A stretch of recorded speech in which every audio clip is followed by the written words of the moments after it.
Everybody get the text and then we'll start. 561 page. This affiliation. Shilpa has not read for a long time. If Shilpa has the text and she is ready. Yes, I have a text, Rangada. I can read. Then, if everyone is ready, we can start. This affiliation. This affiliation, this concealed method of our knowledge, obscure and non-evident to our present mentality, becomes clear and evident when the subliminal inner being breaks its boundaries of individuality and, carrying our surface mind with it, enter into the cosmic consciousness. The subliminal is separated from the cosmic through a limitation by the subtler sheath of our being, its mental, vital, subtle physical sheath, just as the surface nature is separated from universal nature by the gross physical sheath, the body, but the circumscribing wall around it is more transparent, is indeed less a wall than a fence. The subliminal has, besides the formation of consciousness, which projects itself beyond all these sheaths and forms a circumconscious and environing part of itself, through which it receives the context of the world and can become aware of them and deal with them before they enter.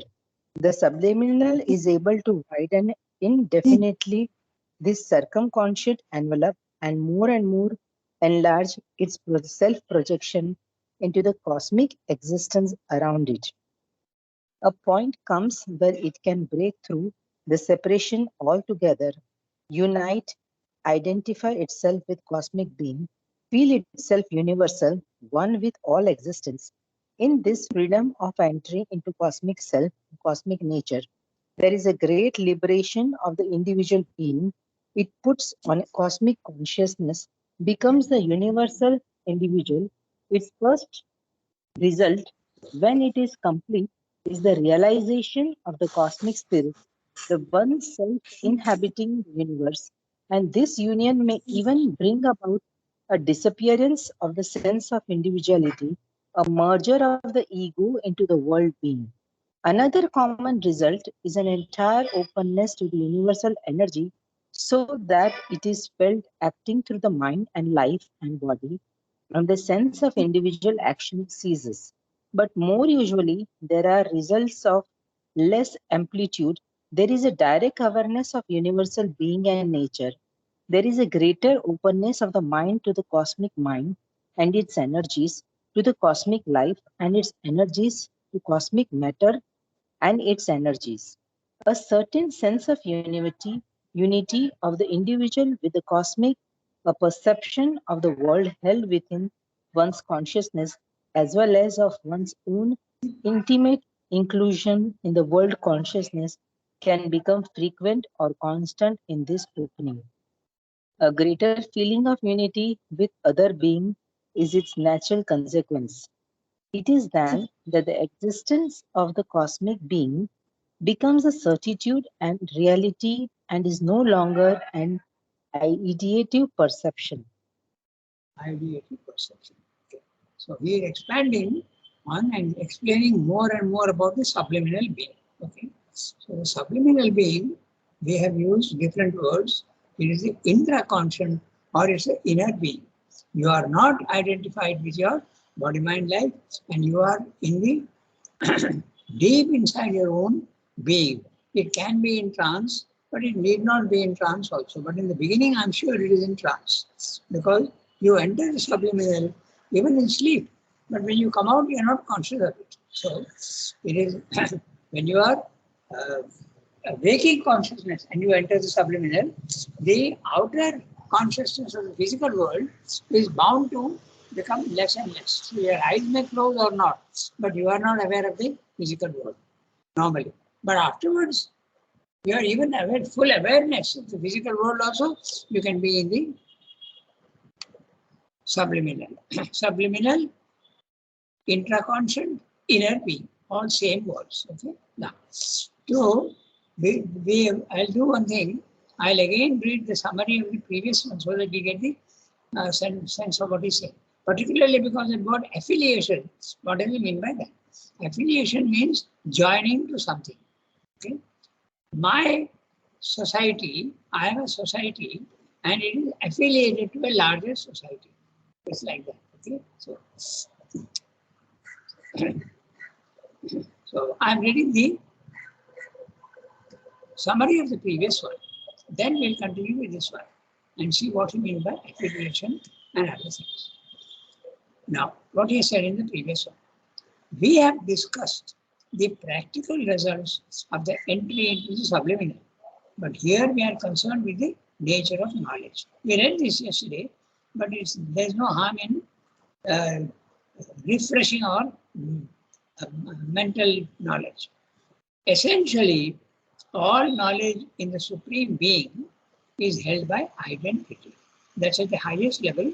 Okay, the divine, if you want, he holds all knowledge within himself because there's nothing else. Okay? He is the only thing that exists. In fact, there is no difference between knower, knowledge, and known, since there is only one reality. Only God exists, therefore, everything is in him. Okay? And he is in everything also. We call this for convenience knowledge by identity. In the physical world, identity is lost and total division, separation of known and knower operates. Why? Because the one has become the many in the physical world. When it manifests, it becomes the many. So, in the many, each one is separate. Okay? The consciousness is limited only to each one separately. So, indirect contact through senses is initiated by nature. Since I am absolutely all separate, nature says, okay, I'll give you senses to connect with the physical world and others.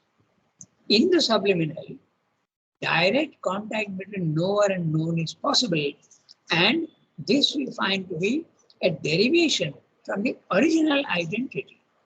The original identity is oneness. Everything is one. But when it comes down, it starts breaking, and when it starts breaking, partly it is there and partly it is not there. Okay? So again, the idea of gradation. Remember the idea of gradation. Okay? In the subliminal, direct contact without senses between knower and known is possible, and this we find to be a derivation. It's a slightly reduced and diminished knowledge by identity. Since consciousness of subject contacts the consciousness of object, which are the same, there is a spark of knowledge ignited in the knower. This knowing can come in two ways. Contents of object enter into the contents of subject, and knowledge is remembered within. And the other one is the contents of the object are seized by the subject as if in the object itself outside its own being. So to put it in very plain language, the first level of knowledge is your ideas are my ideas. Okay. The second one is, no, your ideas are your ideas only, but I know them. Okay. You are separate from me. In the first one, there is no separation. There is total identification between knower and known. Okay. But now the second one is that your thoughts are yours, but I can see them and understand them. Okay. Then two types of knowledge by identity. In the waking superficial consciousness, knowledge is felt as if acquired. This also we discussed yesterday. All scientific knowledge is acquired. Even our education lasts from childhood, if you want, it lasts 15 years, 16 years, even more than that if you want to do PhD and all. So you are acquiring knowledge over time. Okay? And a separation exists between object and subject. The subject is yourself and the object is outside yourself and you are acquiring it. It applies for everything. It applies for medicine, engineering, okay, whatever you want, computer science, you are acquiring knowledge. Thus, normal mental knowledge is seen as outside. Okay? There are two veils that prevent the knowledge from becoming intimate within oneself. The first is the veil that divides the outer nature from the inner nature. So, the world is outside yourself. That's the first one. And there is a veil between them. You don't know the world very easily. The second veil separates the outer nature from the external object. Sorry, the first one is your own nature, your inner nature and outer nature are not connected. The second one is the physical world and you are not connected. This is a normal condition in level 1. This results in imperfect and partial knowledge. So this is what we said in the previous one. Okay, so now this I am reading the para that we read today. This affiliation. Now you can understand the word affiliation. In other words, identification. He is using the word affiliation in a very interesting manner because affiliation means your society remains the same, but it is affiliated, connected with the other one. There are many schools which are connected with the Pondicherry University. They are associated, affiliated to them. So in affiliation, there is part identification, not full. Okay? Affiliation. There is a connection between the two. This concealed method of knowledge, of our knowledge, obscure and non-evident to our present mentality, becomes clear and evident in the subliminal inner being.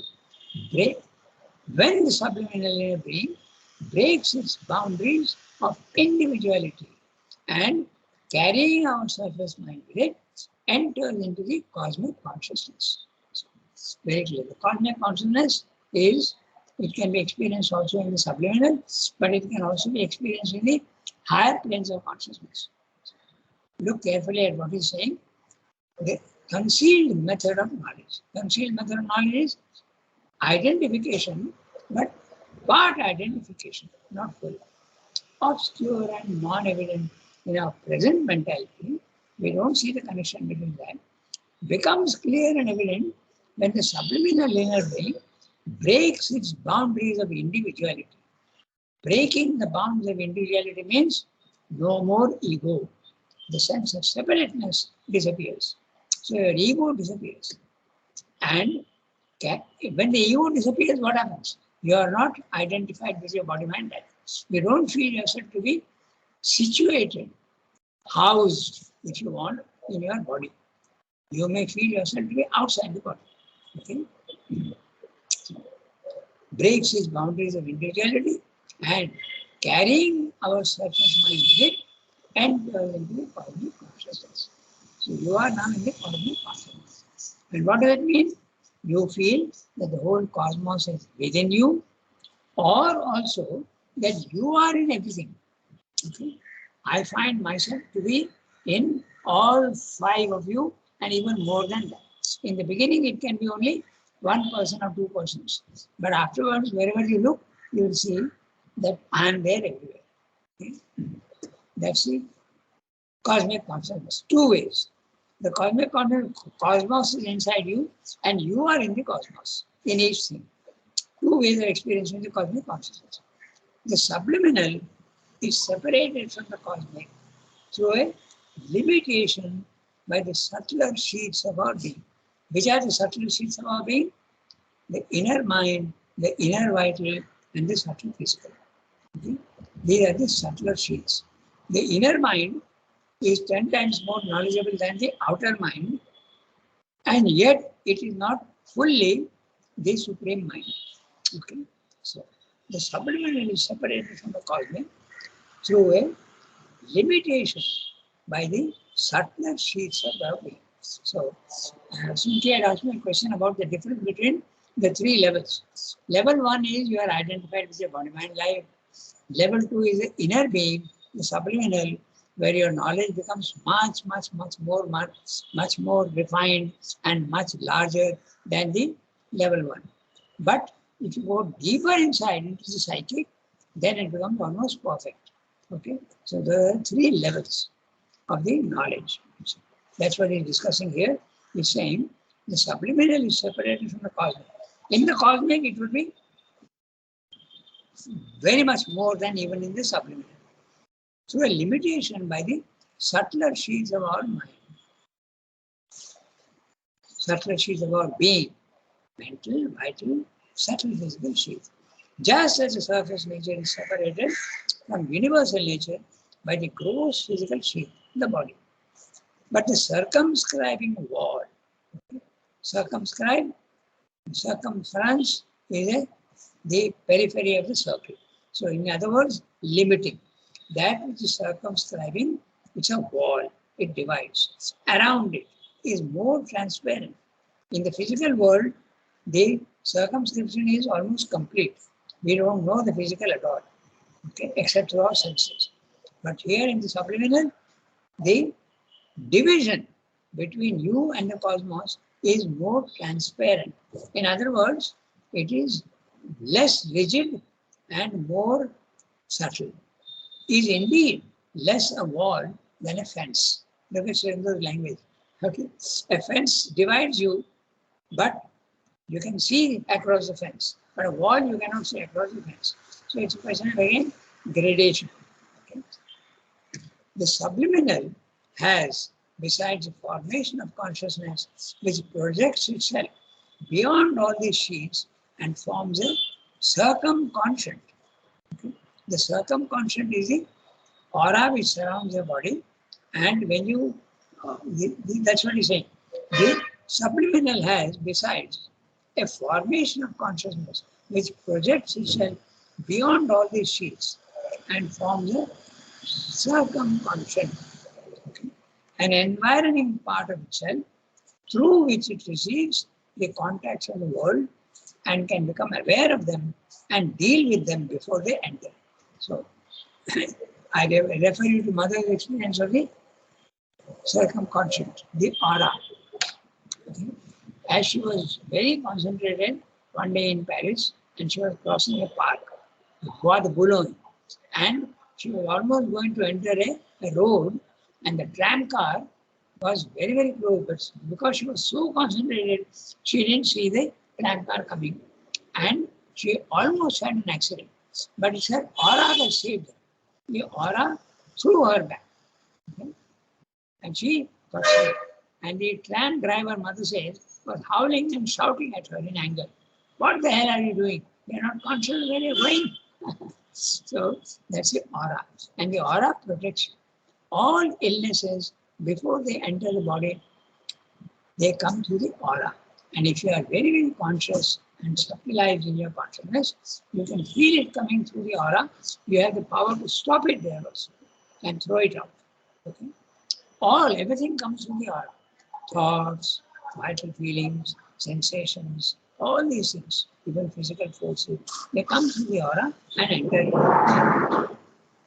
The subliminal, we read this just now, has beside the formation of consciousness, which projects itself beyond all these sheets and forms a circumconscious. An environing part of itself, environing around you, okay, like a circle, through which it receives the contacts of the world and can become aware of them and deal with them before they enter. So either you accept or you reject.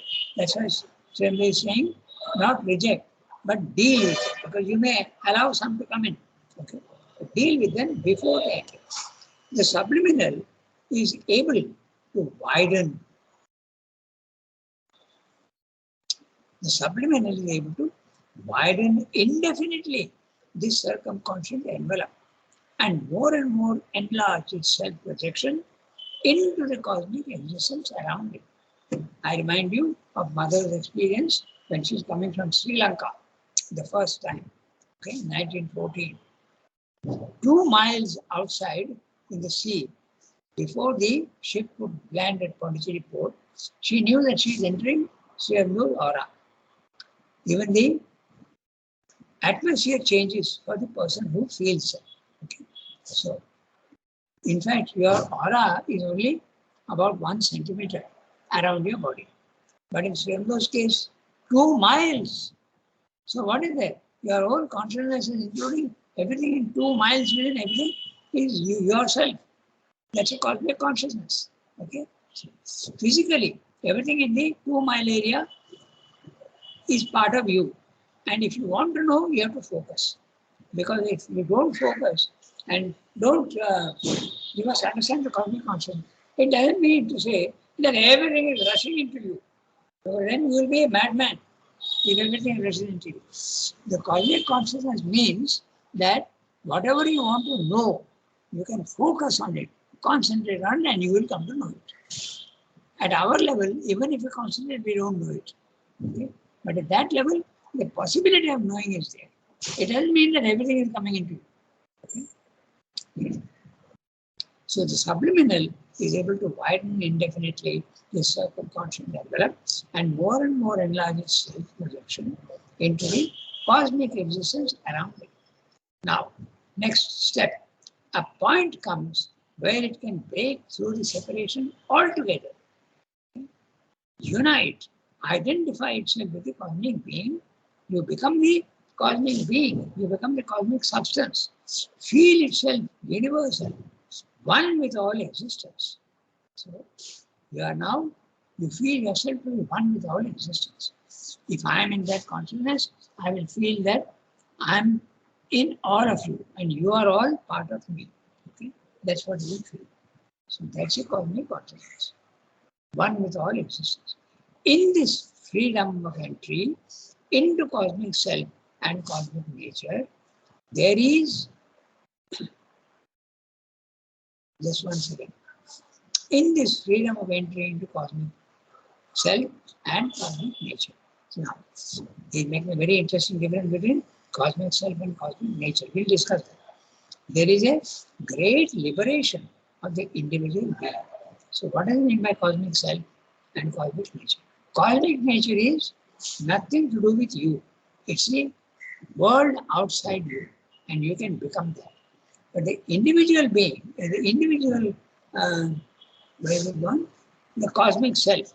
The cosmic self is when you are in the cosmic consciousness, someone is experiencing that, now. That someone is a self. I am experiencing the cosmic consciousness, you feel. But that I is not the ego, it's the cosmic self. Okay? So, but a time comes when even that cosmic self disappears and you become the cosmos. There is no individuality anymore. That's what I will tell you in the next few lines. Okay? Its first result, when it is complete, is the realization of the cosmic spirit, the one self inhabiting the universe. Now, what does it mean by cosmic spirit? He means the divine presence. Okay? You realize that the divine is there everywhere. There's a spirit. It's a spirit that is there everywhere. You're not seeing God, but you're feeling His presence. Okay? Its first result, when it is complete, is the realization of the cosmic spirit, the one self inhabiting the universe. The one self inhabiting the universe is not the individual, but the supreme divine with His presence. And this union may even bring about a disappearance of the sense of individuality. In other words, there is no one experiencing the cosmic consciousness, you have become the cosmic consciousness. A merger of the ego into the world being. The ego completely disappears. Another common result is an entire openness to the universal energy so that it is felt acting through the mind and life and body, and the sense of individual action ceases. You realize that it is the universal force that is entering in your vital, the universal thoughts entering into your mind, and even the universal energy, the prana, entering into your body and making you act. Okay? And individual action ceases. In other words, you don't feel that you are acting. You are being made to act. You are being made to think. You are being made to have emotions. That's what you realize. Complete separation from the body mind. But more usually, there are results of less amplitude. Now note that again. Okay? In other words, gradation. There is a gradation. It can be partly there and it can be much less also. There is a direct awareness of universal being and nature. Okay? There is a greater openness of the mind to the cosmic mind and its energies, to the cosmic life and its energies, to cosmic matter and its energies. A certain sense of unity of the individual with the cosmic, a perception of the world held within one's consciousness, as well as of one's own intimate inclusion in the world consciousness. So the world is in you and you are in the world, okay? As well as one's own intimate inclusion in the world consciousness. You are in the world. You can feel both. Can become frequent and constant in the soul. So even when you are not fully, even in the subliminal being, there is a gradation. In the beginning, you will feel sometimes that you are one with the universe and the universe is there within you.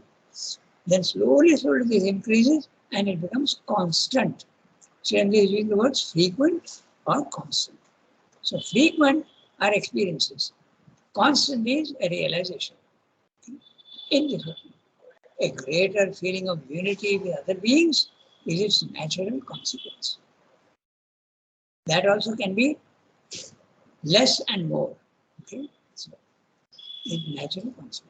It is then that the existence of the cosmic being becomes a certitude. Now you're sure of what you are experiencing, and a reality, and is no longer an ideative perception. It's not anymore just some feeling, okay, but you are sure that this is the experience is a genuine one. So, quite a great description of the subliminal consciousness. But remember that even in subliminal consciousness, it's not a one-time thing. It's a slowly developing thing. You can have glimpses of that. Okay? And after the glimpses, frequent experiences, and finally, a constant experience. Now, we can read we got 15 minutes, we can read the next paragraph. But the cosmic consciousness of things is founded on knowledge of identity.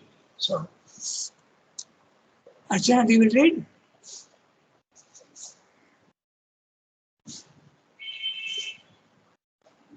Okay, maybe she is not there directly. Shilpa I have read just now. So, Kiran, maybe you can read if you have the text. Yes, Nirvana. Okay, then you read the text. But the cosmic consciousness of things. The cosmic consciousness of things is founded upon knowledge by identity.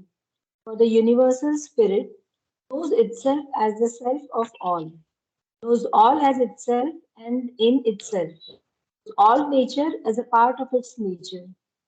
It is one with all that that it contains, and knows it by that identity and by a containing nearness.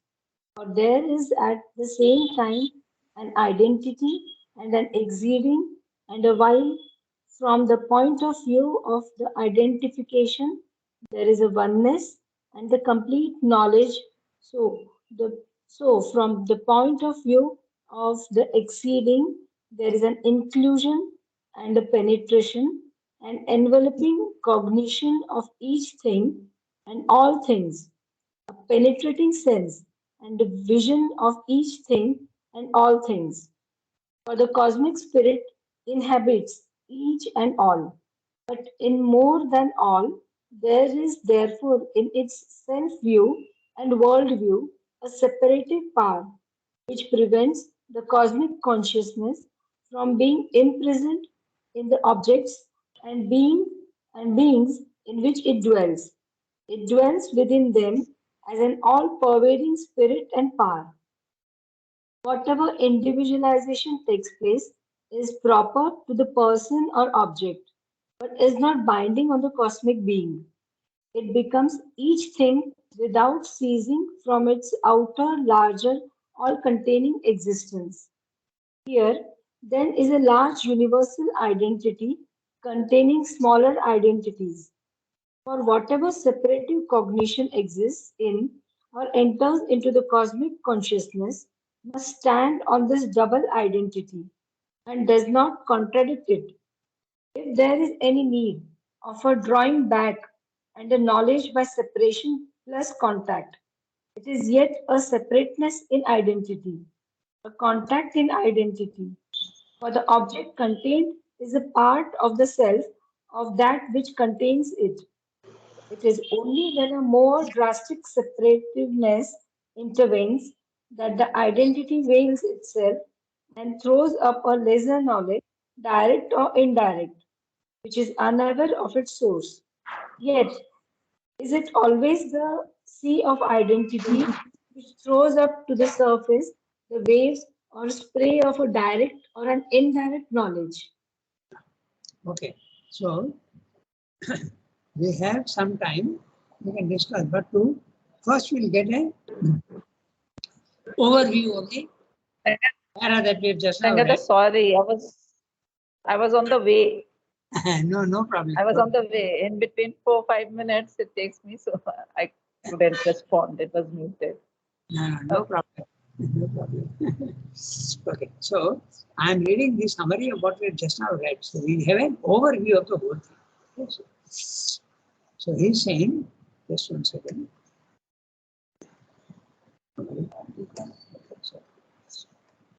What he's saying now, knowledge in the cosmic consciousness is founded on identity. Since the cosmic spirit knows all as itself. Now, when he's speaking of cosmic spirit, you can think of it as a cosmic presence, the divine presence in everything, but the divine presence is conscious, but you're not seeing a form, you're not seeing God, you're seeing only, you're feeling his presence.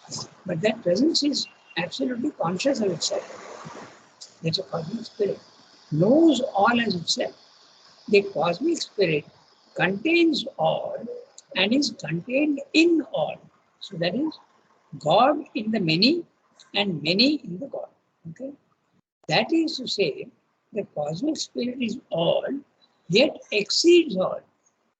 So when it exceeds all, it includes everything in itself because it is larger than the all. Okay? So that's a way of saying. So you see, this is one typical way of understanding Srimbo. That is to say, cosmic spirit is all, yet exceeds all.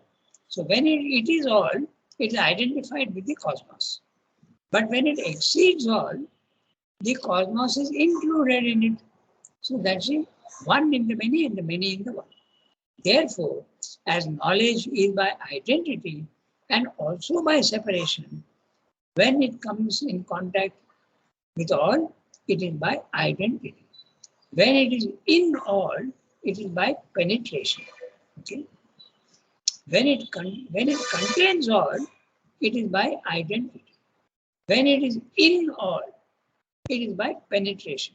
The divine presence goes into each being, goes into each stone. It penetrates into each stone. So it has a self-view and also a world-view. There you are. Okay? A self-view and a world-view. It is conscious of itself and it's also conscious of the world outside itself. Then this knowledge by identity does not contradict the knowledge by separation, because in the divine consciousness, the one is in the many. That means to say, the divine is in everything, including stones, caterpillars and worms, animals and men. It is there in everybody. Many in the one. That means the whole universe is contained in the divine. Okay? And the one becomes the many. So even a stone is the divine. You can't even say the divine is in the stone or the stone is in the divine. The divine itself has become the stone. So these three ways, these are the Upanishadic statements. Okay? This subtle knowledge makes it completely free without any imprisonment. Like we are, our consciousness is imprisoned in the body, mind, life, but in the cosmic consciousness of the subliminal, there is no imprisonment at all. You are free.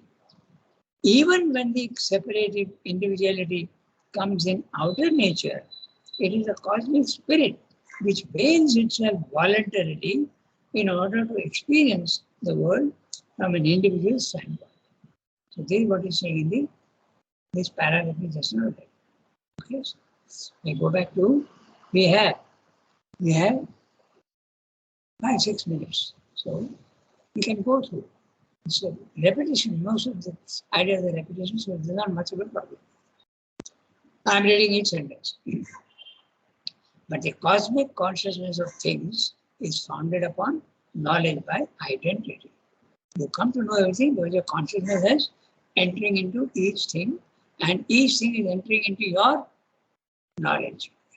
For the universal spirit knows itself as the self of all, knows all as itself and in itself. There again you can see is the self of all, knows all as itself. Everything is inside it, okay, and in itself. All as itself and in itself. In itself means everything is included in its own consciousness. Okay. And spirit knows itself as the self of all, that is, the one has become the many. The divine has become the stone. Knows itself as the self of all.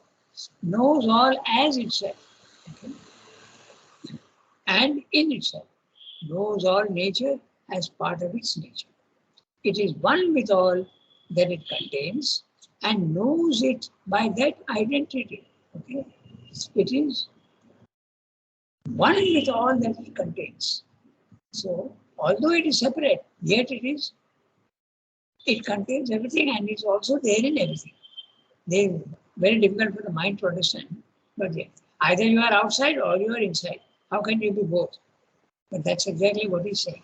That the divine consciousness, the knowledge by identity, includes everything. It is outside, envelops everything, and yet also it is in everything.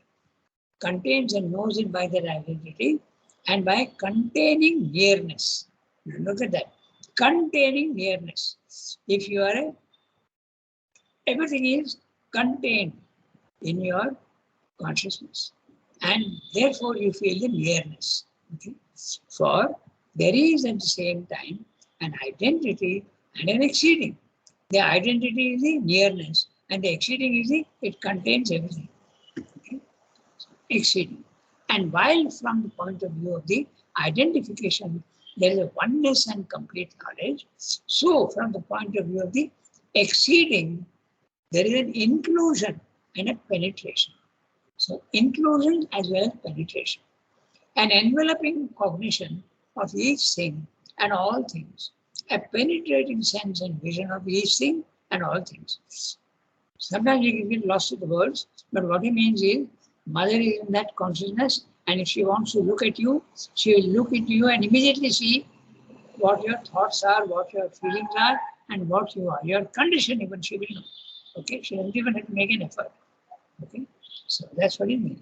For this cosmic spirit inhabits each and all, but is more than all.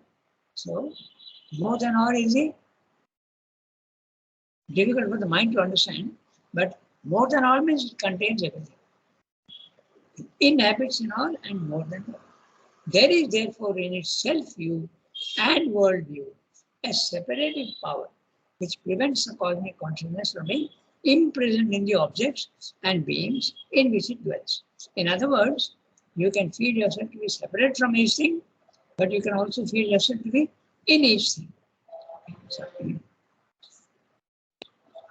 instead of saying thing, maybe you can say a human being, then it becomes easier to understand.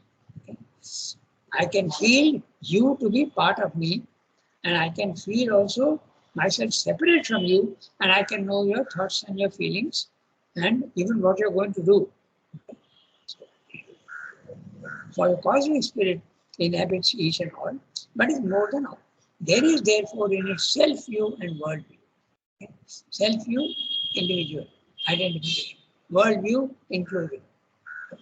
Both are there. A separative power which prevents the cosmic consciousness from being imprisoned in the objects and beings in which it dwells. It dwells within them as an all-pervading spirit and power. Whatever individualization takes place is proper to become and becomes these things without ceasing from its own larger, all-containing existence. If you want to put it in very practical terms, when you enter into the cosmic consciousness, you can enter into your body, mind, life also, okay, and feel that you are acting there, but you are not imprisoned in the senses, and there is no ego in you. That's what it means. You can continue to have thoughts, have emotions, and your actions also, but you are fully aware that all these actions are being done from a higher level. It's a universe that is doing it in you, and there is no ego. But still you can feel that the work is being done through me, but that me is not the ego. That's what he's saying. Here then is a large universal identity containing smaller identities. Very interesting words he's using. What he's saying is that I am aware of myself in everybody, but I am also aware of everybody being in me. Whatever separative cognition exists in or enters into the cosmic consciousness, or enters into, sorry, I'm reading wrong. For whatever separative cognition exists in or enters into, the cosmic consciousness must stand on this double identity and does not contradict it. So, again, to make it very clear, I am in everything and everything is in me. If there is any need of a drawing back and a knowledge by separation plus contact, okay, there is separation and contact. Yet, it is yet a separateness in identity. Separateness in there, but identity.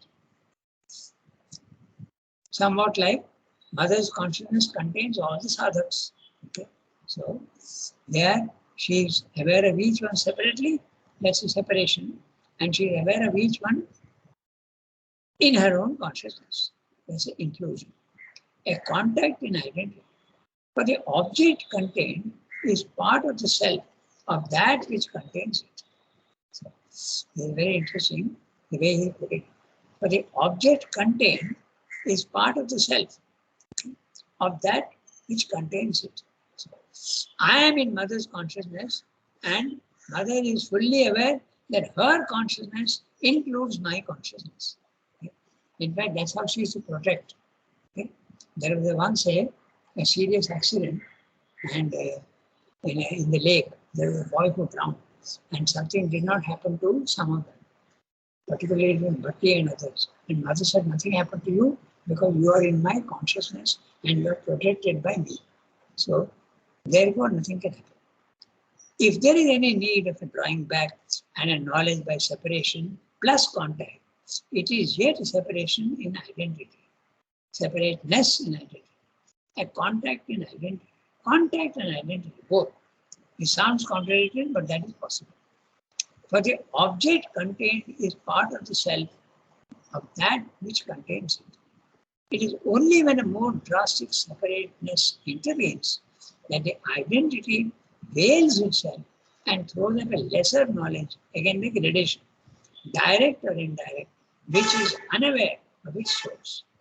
That's what happens to us in the normal consciousness. Yet is it always the sea of identity which throws up on the surface the waves or the spray of a direct or an indirect knowledge. So at the highest level, total oneness.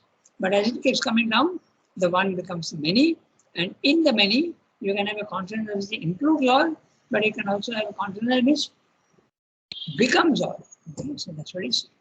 So that completes the para. So all sorts of contradictory things can happen. You can be in everybody, and everybody can be in you, which does not sound very reasonable in the physical world. But that's how it is. So we stop here today, and I will have a word with Sunki as soon as we have finished. Next is Sunki, you have to note down 563. This is on the side of consciousness. But there is also Yes. of energy and all. So very interesting discussion. We'll see that next time. Okay, au revoir everybody. We have crossed our time limit. Thank you, Rangada. Thank you, Okay. Mercy. Thank you, Ram.